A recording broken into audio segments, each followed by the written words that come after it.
প্রণাম ঠাকুরমা স্বামীজি। শ্রী শ্রী রামকৃষ্ণ কথামৃত। দক্ষিণেশ্বর মন্দিরে ভক্ত সঙ্গে শ্রীরামকৃষ্ণ হরি। গিরিশ ঘোষ আজকাল অনেক রকম দেখেন। এখান থেকে গিয়ে অবধি সর্বদা ঈশ্বরের ভাবে থাকেন। কত কি দেখেন শ্রীরামকৃষ্ণ। তা হতে পারে, গঙ্গার কাছে গেলে অনেক জিনিস দেখা যায়, নৌকা জাহাজ কত কি। হরি। গিরিশ ঘোষ বলেন, এবার কেবল কর্ম নিয়ে থাকবো। সকালে ঘড়ি দেখে দোয়াত কলম নিয়ে বসবো ও সমস্ত দিন ওই করব। এই রকম বলেন, কিন্তু পারেন না। আমরা গেলেই কেবল এখানকার কথা। আপনি নরেন্দ্রকে পাঠাতে বলেছিলেন।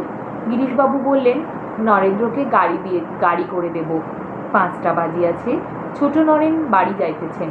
ঠাকুর উত্তর পূর্ব লম্বা বারান্দায় দাঁড়াইয়া একান্তে তাহাকে নানাবিধ উপদেশ দিতেছেন। কিয়ৎ পরে তিনি প্রণাম করিয়া বিদায় গ্রহণ করিলেন।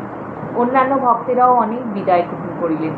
শ্রীরামকৃষ্ণ ছোট খাটটিতে বসিয়া মোহিনীর সঙ্গে কথা কহিতেছেন। পরিবারটি পুত্রশোকের পর পাগলের মতো, কখনো হাসেন, কখনো কাঁদেন। দক্ষিণেশ্বরে ঠাকুরের কাছে এসে কিন্তু শান্ত ভাব হয়। শ্রীরামকৃষ্ণ, তোমার পরিবার এখন কিরকম? মোহিনী, এখানে এলেই শান্ত হন, সেখানে মাঝে মাঝে বড় হাঙ্গাম করেন। সেদিন মরতে গেছিলেন। ঠাকুর শুনিয়া কিয়ৎকাল চিন্তিত হইয়া রহিলেন।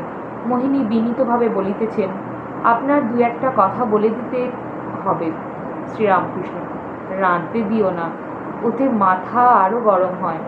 আর লোকজন সঙ্গে রাখবেন।